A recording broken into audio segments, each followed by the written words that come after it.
Hello fellows, back with another video.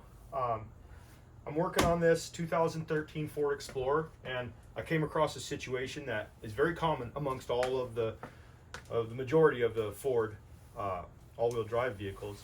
What we've got is we've got a front differential or transfer case, or PTU as Ford likes to call it, the power transfer unit. This is what sends torque to the driveline to the rear diff on all-wheel drive cars. What we have is these gearboxes don't have a drain on them, right? And so there's no real way to service them. There are some that have drains, different styles, but the vast majority that I've come across, there's just no drain, there's no means to service. And this vehicle is also equipped with electronic steering.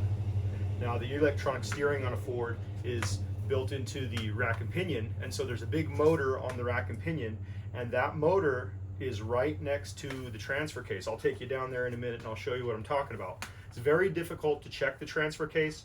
It's very difficult to service the transfer case. I guess the way to service it would be to get an evacuator, put a straw in there and suck the fluid out. The problem is when you find the fluid failing, when you check it, it's very thick. It's almost like a grease. I've replaced many of these units and opened them up to see what we find inside. When you have a complete failure of the unit, you have bearing noise, a humming or a howling going down the road, and at all times, because the power transfer unit is always under torque. It's always spinning when the transmission is in gear and spinning. The rear end, the rear differential is controlled by a viscous clutch on the back, and they can pulse width modulate the rear wheels when they want, but the transfer case is always spinning. So it's all the fluid ends up breaking down, turning into a black tar grease looking stuff, and when you open up the case, you see there's just a cavity where that grease has flung out to the side. You see the pinion right there ground up with bad bearings or whatever it is. Now, during an inspection, oftentimes when I check these PTUs, I find that no fluid drools out when you pull the check plug. You stick your finger in there and you can't touch any fluid. And so what I usually do is I'll get me a little zip tie, preferably white, preferably a light color zip tie, and I'll stick this into the check hole and I'll see how far down I can go before I get fluid. Well, in the case of this one, I stuck it down all the way as far as I could get it in, and when I pulled it out, there was no fluid. There was just that black tar grease. It's nasty stuff. I've had the concern where a customer comes in with bearing noise. Oftentimes they think it's a wheel bearing, but you know, it's not affected when swerving side to side, or when it gets really bad, it'll start putting this broken down vapor from the oil through the vent, and you'll smell it. I've had the car come in with an electrical smell. We have something burning electrical, and you start looking and you can smell it, and you come down to that PTU. In this case, we didn't have any symptom. I just caught it on an inspection. I'm doing a maintenance inspection. The car's got 150,000. And the first thing I notice is that the transfer case, the PTU, has paint markings on the side of it, which is an indicator to me that this is probably a junkyard unit. The likeliness is this transfer unit has failed before and a used one was put in place. And it looks like, so we don't really know the mileage on the used unit. It could be 30,000 when they installed it. It could have been 100,000 when they installed it. Who knows? Now, if you have one of these out of the car, that's the time to service it. It's easy. You can flip the thing over, dump things out, dump the fluid out, clean it out, things like that. But when it's in the car, it's a little bit more difficult to service. So I never found anything in the service manual or any Ford information as far as servicing it, like technical service bulletins, anything like that. So I came up with my own method of what I do to service these power transfer units, and it's still not easy, actually. I prefer to do it on a rack with a vehicle hoist with the car above me. Doing it on your back can be very difficult, so I'm going to describe this to you. But on this particular vehicle, the customer decided we just want to top that off. They're not going to keep the car for long, so we want to make sure and just get some good new gear oil into that, synthetic gear oil into that transfer unit. So when I do service it, what I do is I remove the fill plug and I put transmission fluid into the transfer case. Now it's a gearbox, it's just a gearbox. There's nothing special, there's no clutches or anything in there. The reason I use ATF is because there's detergents in it. It's a thinner fluid. And so what I'll do is I'll top it off, almost overfill it. I mean, I get as much in there as I can, I cap it off, don't tighten the plug. Then we're gonna start the car and run it. And then we get the wheels spinning, put it in gear. I like to go forward and then I like to go in reverse. And then I get my fluid evacuator straw in there and I suck out as much as I can.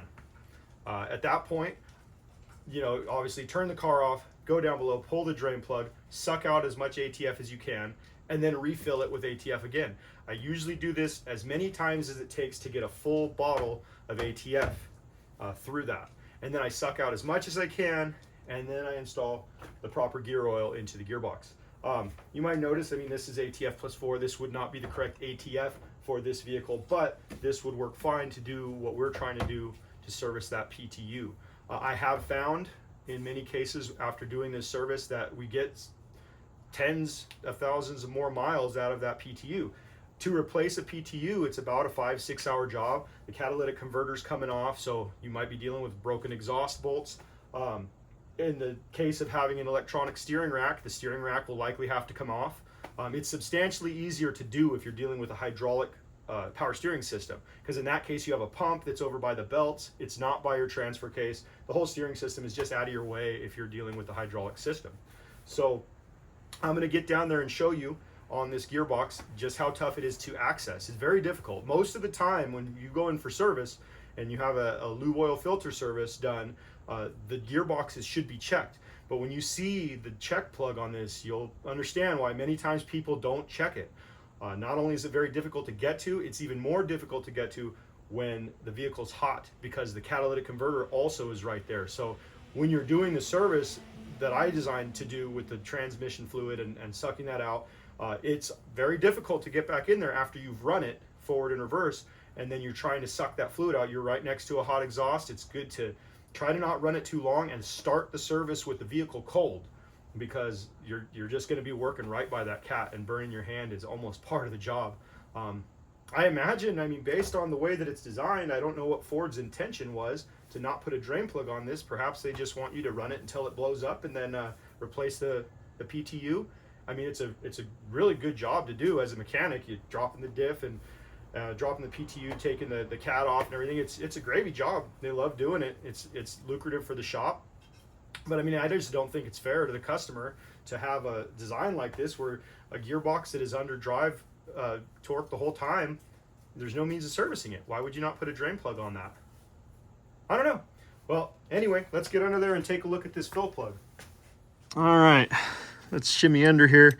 Now I'm going to get 2 ratchets to do this. It's 3/8, but this guy is a lot easier to work with, the little one.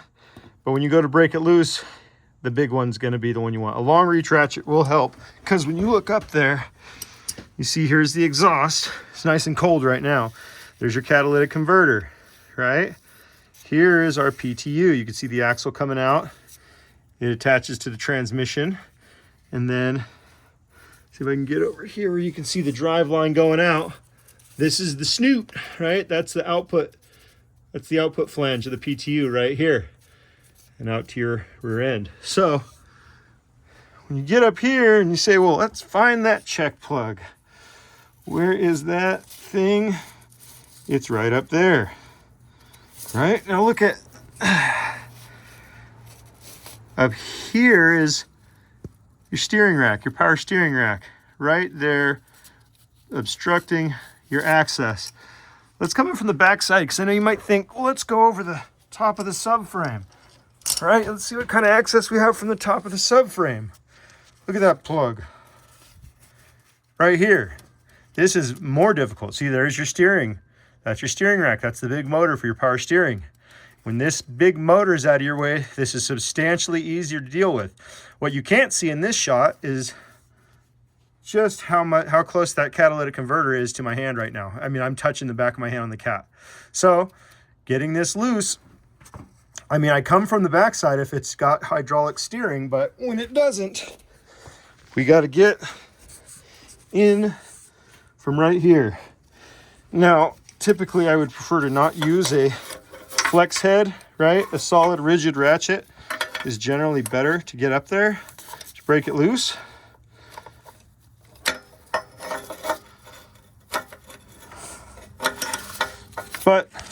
In this particular case, I use this longer guy.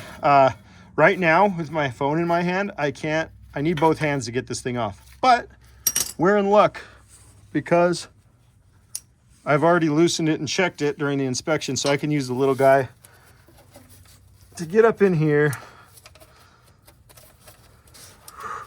See, imagine this being full op temp. Look at my hand on that exhaust. There's no way you're doing this without burning yourself. I mean, to be honest, it's not reasonable to request someone to check this when it's hot, especially at op temp. It's just not doable. That was a complete failed attempt. Left-handed. See if I can get it from here. And remember, I mean, it's a square drive, so you got to get it clocked right. Sometimes you reach up and twist the tip of the ratchet to get it to sink in there. And it is not wanting to find its home. All right, the ratchet is set to on, so let's switch it to off, and there we go. So typically what I do with these is, you know, loosen them up with the big guy and then get the little guy in here for the rest of the way. Now remember these check plugs, they're pipe plugs. So they're tension fit, they're tension sealed. So they don't become finger loose once you crack them. You gotta back it out 2 or 3 threads before the thing will be loose enough to turn. And oftentimes also I'll use 2 hands, one come in from this backside, one from the front, to get 2 index fingers on it to turn it. Because if you look, I'm using index and middle finger. I can barely get my thumb up there. So I'm using these 2 to get it, and here we go. I got it out.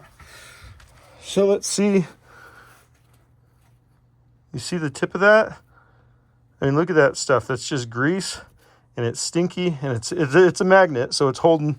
Now, what I don't see is I don't see chunks of metal. I don't see chunks. And if I had chunks of metal in here, it'd be not an option to top the thing off. I mean, really, I don't like the idea of topping it off, but I was requested to. It's going to save them some money, and we'll see if they can get by with it. It'll buy them some time, that's for sure. But you can see the check plug up there. And there's just, stick your finger in the hole there, and I mean, there's just nothing on it but just grease. So here's where I would, you know, use that zip tie, stick the zip tie in the hole. And when you go to get this tube in there, the evacuator tube, it's got to be a fairly small diameter tube, because it's got to be able to get in. You see the tip of the tube there. It's got to be able to get in and go down low enough past the gears. So you got it in there, and I'm gonna slide it down as far as I can get it to suck out the fluid from the bottom. When you're doing the service with the ATF, I mean, remember, you're doing this 4, 5, 6 times, getting the fluid as much out as you can.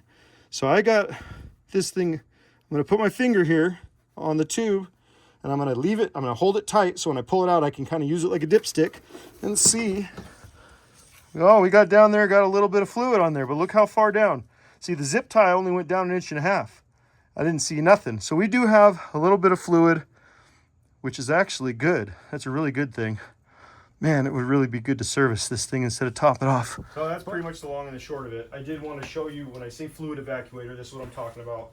I mean, you can get different versions of these from Harbor Freight. You can see the line here is fairly short, reaching from out, you know, if you have it low and you want to put something this tall, you'd have to get a longer line. I actually removed the line just for purposes to show you how to access that hole. But this would be the tool to use it with, to do it. And actually, because I found some liquid fluid in the bottom that, you know, is not completely greased, I'm gonna get that sucked out before I top it off. So it'll be a better service than what I had anticipated. All right, so you can see I got my drip pan here to catch the residual. Sorry, Liz. And you can see,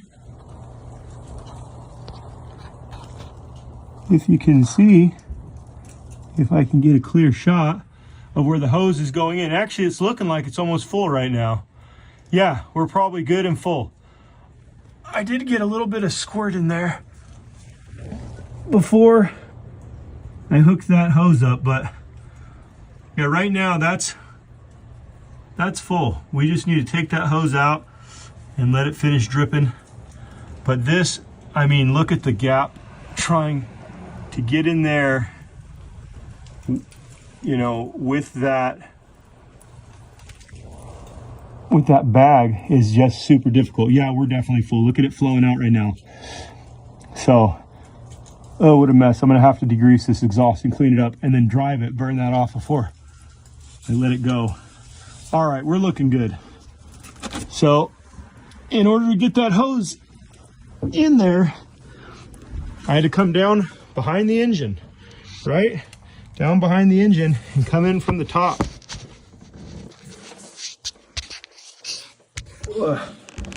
Can't really see. The hose goes back behind the valve cover, right down to that transfer case. I just wanted to make sure. I just wanted to make sure and show you that, because this is the most difficult part of the job, is filling the damn gearbox. So that's the way I did it. Long hose and a funnel. If you buy the filler tool, it's much easier. And jacking it up higher would also make it a little bit easier. But anyways, I figured that might be useful information for any of you out there trying to fill this and thinking like, why'd you tell me how to suck it out? Now I don't know how to fill it. It's much more difficult to fill it than to suck it out. You have a good one. Thanks for watching.